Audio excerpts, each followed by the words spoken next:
49 tahanan menghabiskan 567 hari. Menggunakan sendok untuk menggali terowongan 80 meter. Memindahkan tanah sebanyak 55 ton dan berhasil lari dari penjara. Film hari ini diambil dari kejadian asli. Cerita dimulai. Ini hari ketiga mereka masuk penjara. Leon dan dua temannya berencana untuk mencari cara keluar, menggali terowongan. Tetapi jarak dari sel penjara sampai keluar ada 75 meter. Di sekitar tembok, berdiri banyak polisi yang bersenjata.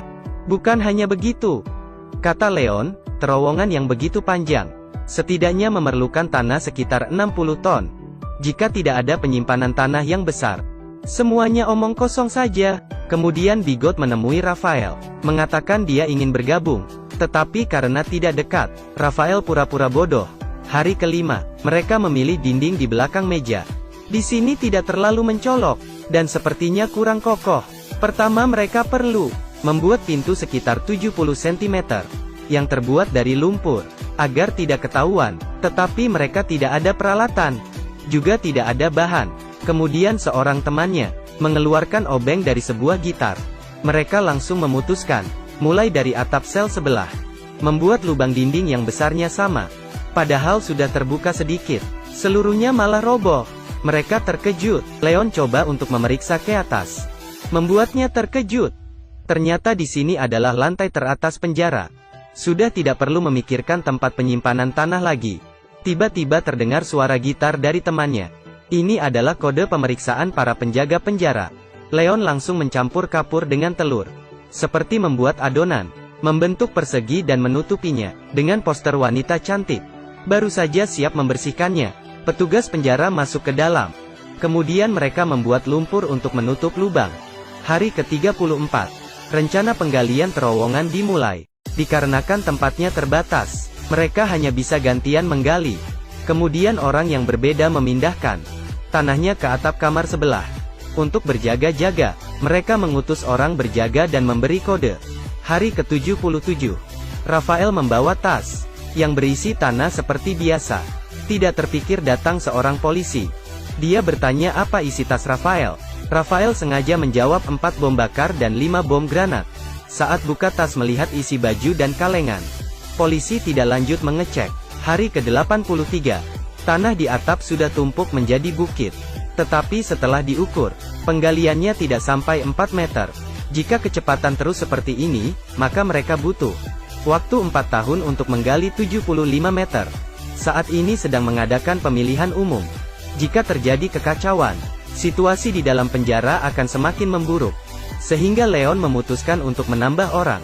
Setelah analisis, mereka seleksi lebih dari 100 tahanan, dan memilih belasan tahanan yang bisa dipercaya dan berkemampuan.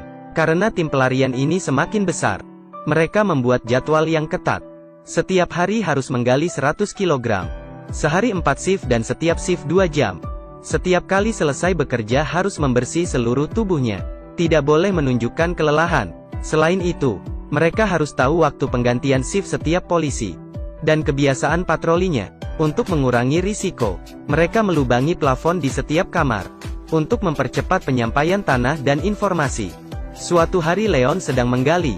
Raphael memanggil dia, tetapi tidak ada balasan. Dia merangkak masuk. Leon sudah jatuh pingsan.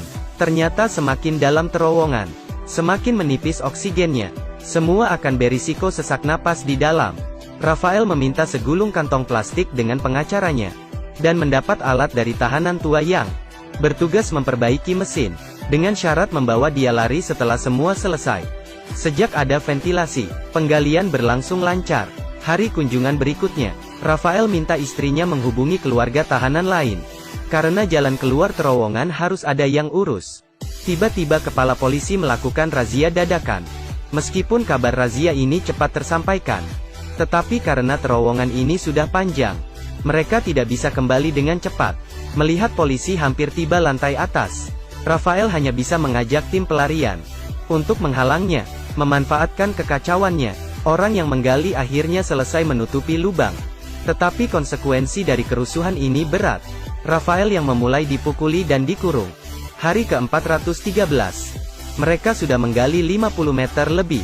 Belum sempat senang, Raphael, Leon, dan Jerman 3 orang ini masuk koran karena hukuman mati mereka. Ternyata karena kerusuhan sebelumnya membuat kepala polisi marah. Untung saja masih ada waktu sebelum dieksekusi. Hari ke-524. Tanah di luar penjara muncul sebuah lubang kecil. Sebuah sedotan keluar dan menyemburkan cairan merah. Tidak lama, seorang pria membawa seekor anjing menghampiri. Berkeliling sesaat kemudian pergi. Tidak lama kemudian ayah Leon membawakan kabar buruk. Mereka menyimpang dari tujuan sebesar 40 inci. Jalan keluar sekarang, tepat di dalam jangkauan lampu sorot. Selain mengatur posisi dan lanjut menggali, mereka tidak punya pilihan lain. Hari ke-559. Harapan sudah di depan mata. Tiba-tiba beberapa puing jatuh dari atas kepala. Semua menghentikan pekerjaan mereka. Kemudian muncul goncangan yang kuat. Sudah mau gempa. Mereka bergegas kembali. Di malam hari Leon pergi memeriksa terowongan. Untung saja tidak runtuh. Tetapi ini pasti tidak tahan gempa kedua.